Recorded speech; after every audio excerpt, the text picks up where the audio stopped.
Et si le plus grand obstacle entre vous et la réussite, ce n'était ni l'argent, ni la chance, ni les autres, mais vous-même?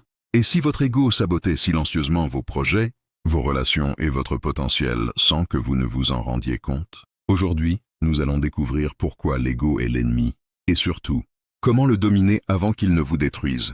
Dans son livre L'ego est l'ennemi, Ryan Holiday s'attaque à l'un des adversaires, les plus invisibles mais aussi les plus dangereux de notre vie personnelle et professionnelle, l'ego. À travers des exemples historiques, des figures célèbres et des principes stoïciens, il démontre que l'ego excessif empêche d'apprendre, de progresser et de durer dans le temps. Ce livre n'est pas une attaque contre la confiance en soi, mais une invitation à remplacer l'arrogance par la discipline, l'illusion par l'action et la validation externe par la maîtrise intérieure. Dans ce résumé, nous allons explorer les 9 idées majeures du livre, organisées autour des 3 grandes phases de la vie. L'aspiration, le succès et l'échec. L'ego naît avant même le succès. Lorsque nous débutons un projet, l'ego se manifeste sous une forme trompeuse, le fantasme.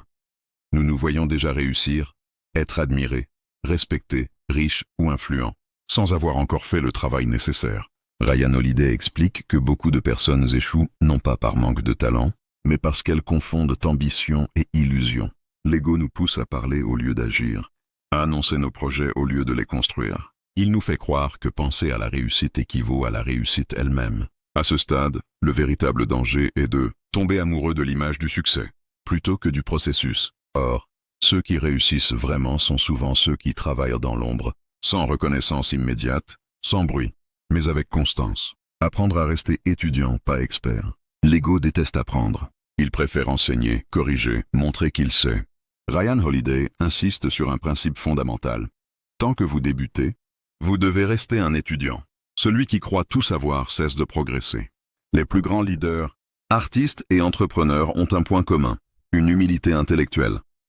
Ils écoutent, observent, posent des questions. L'ego, au contraire, pousse à mépriser les conseils, à ignorer les critiques et à refuser la remise en question. Or, sans apprentissage continu, il n'y a pas d'évolution possible. La clé ici est simple mais exigeante. Remplacer l'orgueil par la curiosité. L'ego est le besoin de reconnaissance. L'un des carburants préférés de l'ego est la validation externe. Likes, applaudissements, compliments, teeters. Ryan Holiday explique que lorsque votre motivation dépend du regard des autres, vous devenez leur prisonnier. Vous commencez à agir non plus pour créer de la valeur, mais pour nourrir votre image. Ce besoin constant de reconnaissance détourne de l'essentiel. Le travail profond, silencieux, parfois ingrat. Les personnes dominées par leur ego abandonnent dès que la reconnaissance tarde à venir. Celles qui réussissent durablement apprennent à travailler sans récompense immédiate, avec discipline et patience. Le succès, le terrain de jeu favori de l'ego. Lorsque le succès arrive, l'ego devient encore plus dangereux. Ryan Holiday montre que beaucoup de carrières brillantes ont été détruites non par l'échec, mais par le succès lui-même. Pourquoi? Parce que le succès alimente l'arrogance, l'excès de confiance et le sentiment d'invincibilité. On commence à croire que l'on est spécial, au-dessus des règles, au-dessus des autres. C'est à ce moment que l'on cesse d'écouter, que l'on prend des risques inutiles et que l'on confond statut et valeur réelle. Le succès doit être géré avec autant de discipline que l'échec. Restez sobre dans la victoire. Ryan Holiday insiste. Le succès n'est jamais définitif. Ceux qui durent sont ceux qui restent sobres, constants et concentrés même après avoir gagné. Ils continuent à travailler comme s'ils avaient encore tout à prouver. Ils ne se reposent pas sur leur laurier. L'ego, lui, veut célébrer, s'exhiber, ralentir. Il transforme la réussite en distraction. La véritable maîtrise consiste à voir le succès non comme une récompense, mais comme une responsabilité. L'échec, le test ultime de l'ego. Lorsque l'échec survient, l'ego réagit de 2 façons, la victimisation ou le déni. Ryan Holiday explique que l'échec n'est jamais agréable, mais qu'il est inévitable.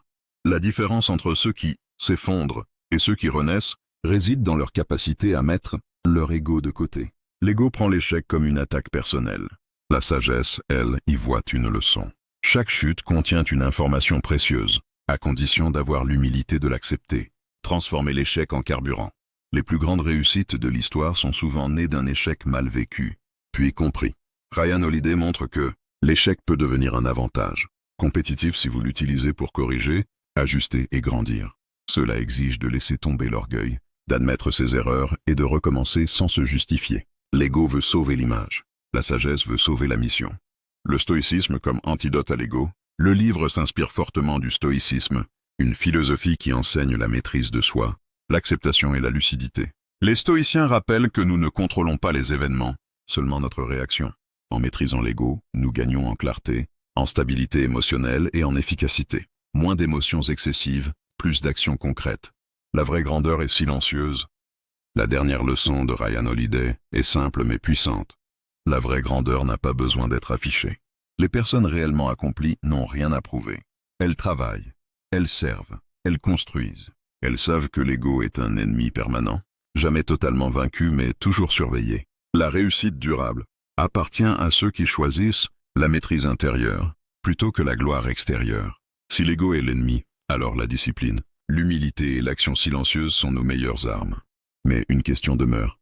Comment structurer sa vie pour travailler moins? Produire plus et rester libre? Dans la prochaine vidéo, nous plongerons dans le résumé complet du livre La semaine de 4 heures de Tim Ferriss, un ouvrage qui remet totalement en question notre rapport au travail, au temps et à la liberté. Abonnez-vous pour ne pas la manquer.